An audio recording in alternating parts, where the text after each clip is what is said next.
Hey, welcome back to Adorama TV. My name is Gary Hughes, and today we're going to cover one of my most beloved subjects, which is posing for headshots, which seems simple, right? You're literally photographing like 7% of the body, should be easy, but for some reason, it's actually not.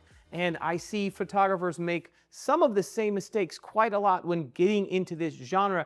And so what I've done is I've picked 3 of the most common posing goof-ups that I see all the time, and I'm going to show you what they are and then how to quickly correct them so that you don't have to make those mistakes moving forward. So we have the great Darian is going to be our beautiful model today, and we got Caleb from Spectacle on the camera for us. And by the way, any of the gear you see me using today, there will be a link in the description of this video with links to all of the gear that we're using, and you can check those out on Adorama, which is sort of where I recommend that you get stuff from, because that's where I get all my stuff from, and that's why we're here. So if you're ready, here we go. We're going to get started with the top 3 posing mistakes I see headshot photographers make.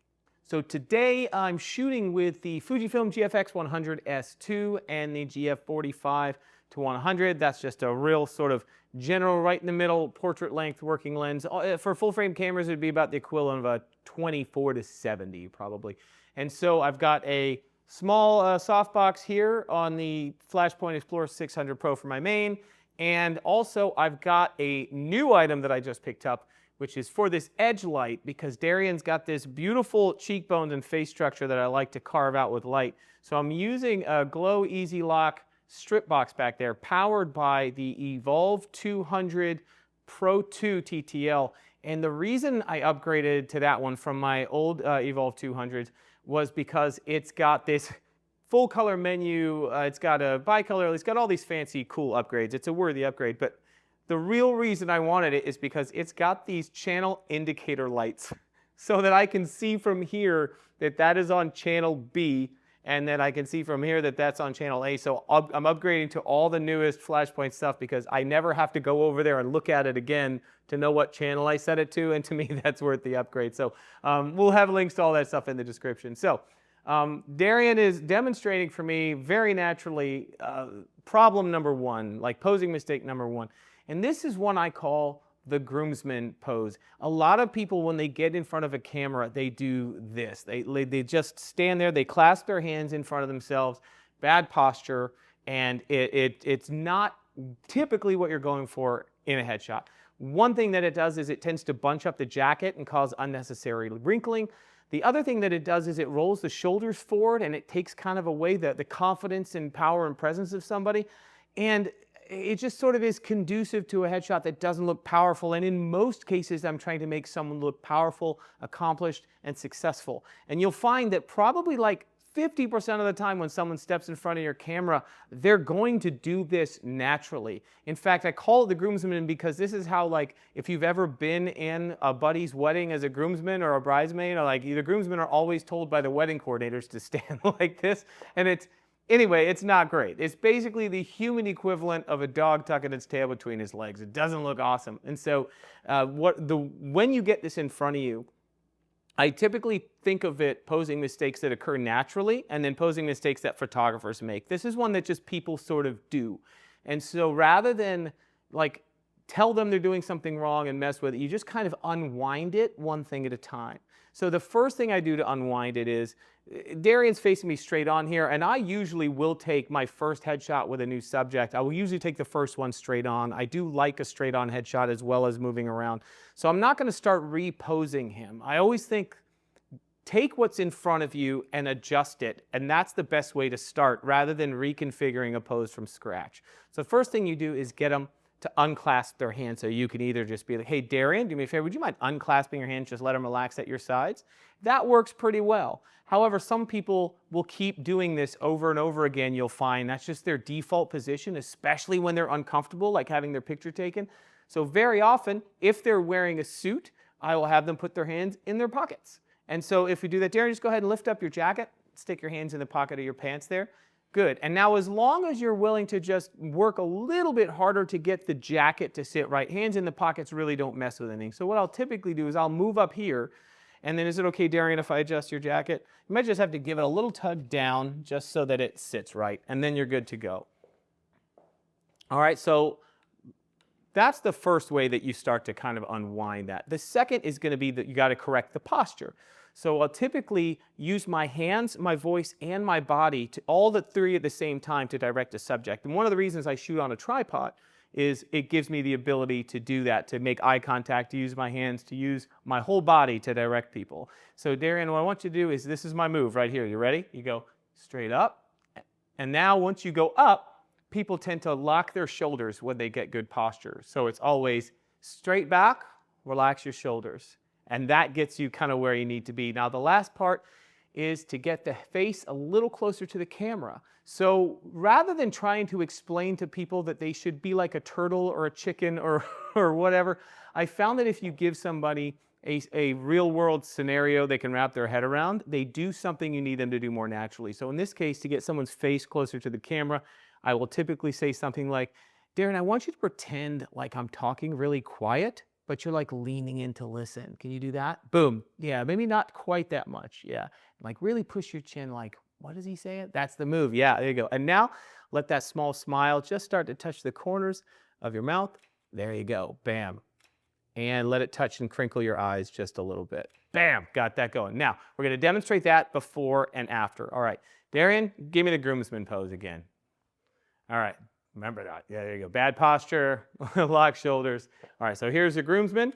And you can see from the groomsman, you got a wrinkled jacket, you got bad posture, you got uncomfortable shoulders, you got someone who is not powerful, someone who's not confident. And we're going to unwind it really fast. Relax your hands at your sides for me. Stand up straight, loose shoulders. I want you to tilt the top of your head a centimeter to your right shoulder. And now bring your chin forward and adjust your chin like I'm talking too quiet, and then down a little bit. Now you're going to let that small smile touch the corners of your mouth, just so, both sides, and it will crinkle those eyes. Boom. And then right off the bat, before and after groomsmen, and we fixed it really quick. So that's the first one. Posing mistake number 2 for headshot photographers. This is one, gosh, have you ever seen all those billboards and bus bench ads for a realtor who looks like they just sold a house, like the arm cross, right?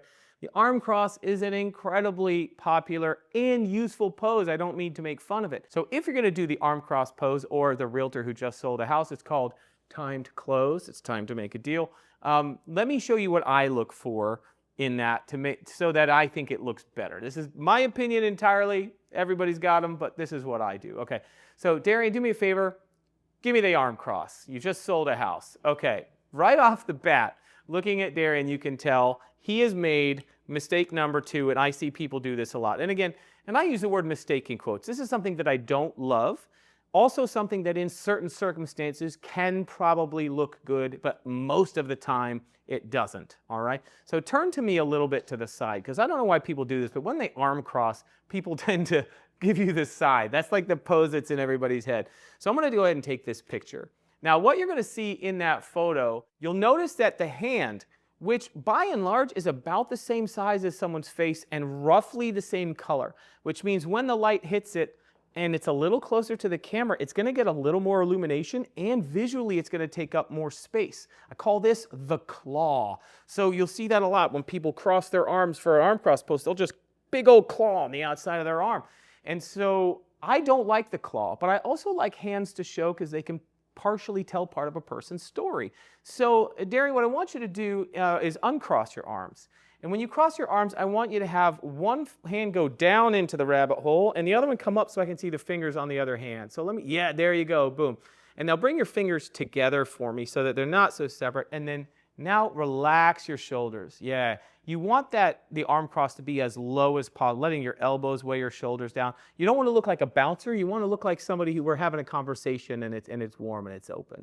The reason I really like the fingers coming up, especially when it's the left hand, is because in the US, you know, typically you're wearing an engagement ring or a wedding ring on your left hand. And for some people in business, being a family man or a family woman or a part of your community, or maybe if someone has a ring because they graduated from West Point or whatever it is, it's a good opportunity to show a little bit about someone or even a level of success. Because what if they have a really nice Rolex or an Omega watch or something? And this is a great opportunity to put those kinds of details into the shot without them taking over. So having one hand up and one hand in can give you a ring and a watch or a bracelet or something else significant, which could add a little bit of depth to an image. So let's go ahead and photograph this just like that. And we're going to compare it side by side.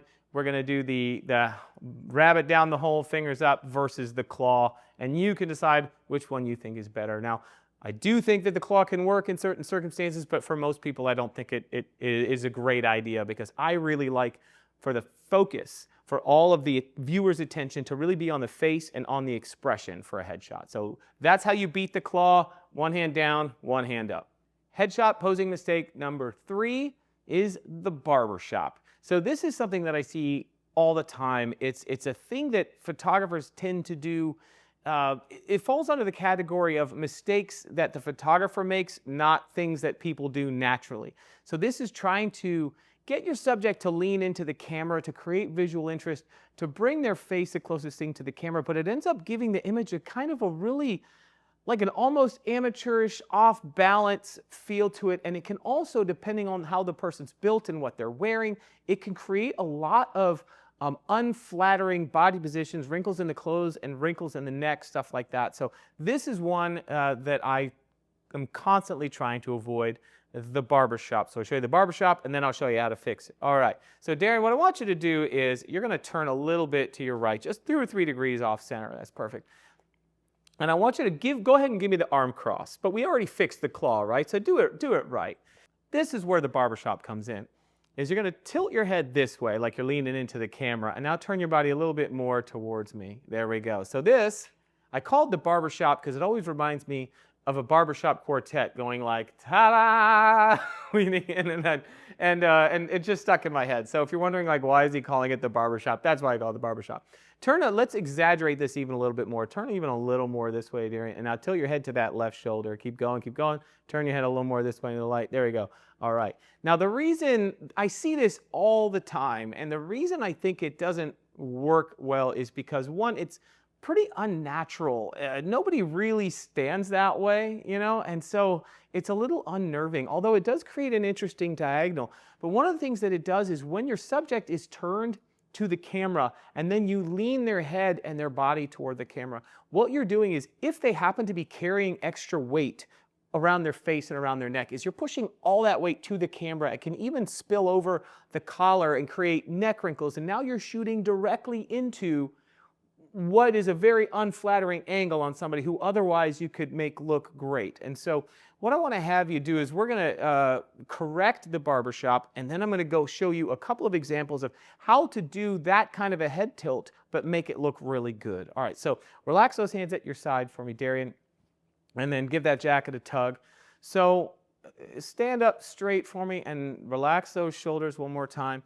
So turn toward me, just so. And now we're going to give me that barbershop head tilt that way. Yeah, I don't know why people do it, but it just seems to. And you know what it is? I think sometimes people like to lean into the camera. Like sometimes maybe your subject is thinking they're doing something good. Turn your body this way. All right. So this is not a great angle. So again, I always, whenever I get tangled in a pose, like it gets too complicated and I can't make it look right, I always go back to center. I go back to the start. And then I sort of start from there. All right, so Darren, shake it all out, and I want you to point your feet straight at me, square shoulders right up to me, and straight on. And so what I want to do is have you turn a couple of degrees off center to the right. Good. And one of the ways to keep the barbershop from happening is I typically like to direct my subjects to keep their weight on their back foot. If you'll notice, I'm mirroring everything that Darian's doing. So I'm going to be talking about my left foot and his right foot at the same time. This can mess you up for life, but it is what it is. We chose the job. The job chose me. All right, so I want you to lean back on your back foot, your right foot. That's where your weight is. You should have so little weight on that left foot, you should be able to immediately go into the crane technique at any time. So you're ready for self-defense. So the opposite of doing a barbershop is what I like to call the boxer's stance. So keeping your back straight, shoulders loose. Now your left shoulder is a little closer to me. And if you think about how a boxer stands when they fight, bring your hands up into it. Your shoulder that is towards your opponent is a little higher. You're a little more guarded. And now drop your hands and relax. That's perfect. So give me that straight back again. Relax those arms, relax those shoulders. And now all I need you to do, tilt your head a millimeter to the right, and then turn your head a little millimeter to the left. So now let's take a look at that. I want you to take a breath. If you look at your subject before you push the shutter, and you feel like they're a little tense and that you have over-directed them into discomfort, one thing I do very often is I'll ask them just to take a breath, and then everything will become more natural. Darren, just take a deep breath. Let everything relax. Good. And now I want you to bring that chin out to me, just so, like, really push your chin to me, and then down a centimeter. Good. And then add that small, mischievous smirk. Let it crinkle the bottoms of your eyes. Boom. And so now what we've got as compared to the barbershop, if you've got a little tilt for visual interest, it's a little more subtle and looks a little less unnerving. A little straighter in the back for me. There you go. And then without bending your back, just bring your chin out. Like I'm talking too quiet. You're like, what's he saying? Yeah, there it is. Perfect. Nice. So there's an opposite to the boxer stance that is kind of like the barbershop, but not as bad. A lot of the people that I photograph are doctors, nurses, therapists, people in care, and a little bit of an adjustment, the right kind of a head tilt, can really imply like warmth and compassion. And it's very, very easy to go from this boxer stance to that caregiver head tilt. And I'll show you how to do it now. All right. So Darius, I want you to go straight back. Relax the shoulders, and now I want you to shift your weight, like bringing your left shoulder down a little bit like that. Yeah, just a touch, little less, right there, good. And now I want you to turn your head to the left just a tiny bit, tilt the top of your head a millimeter that way, just a little bit, and now I want you to lean in nose first, just a tiny bit. That's it, boom. All right, now give me a small but warm smile, like bless your heart. Yeah, there it is, boom. And even give me a half a millimeter more lean. There it is, beautiful. And then a little forward, and then keep that warmth in there. Boom. That is my preferred version of doing that barbershop. You can compare where you go the boxer stance versus the caregiver, and just with a couple of tilts of the head, you can create an image with a totally different feel to it. All right, so those are the top 3 headshot posing mistakes I see people make. So get out there and practice them. Check the description for links to all of the gear. And again, special thanks to Darian and Caleb for being my awesome team today. And that's pretty much it. Don't forget to like and subscribe to Adorama, and we'll have more videos coming in the coming weeks. So thanks for watching.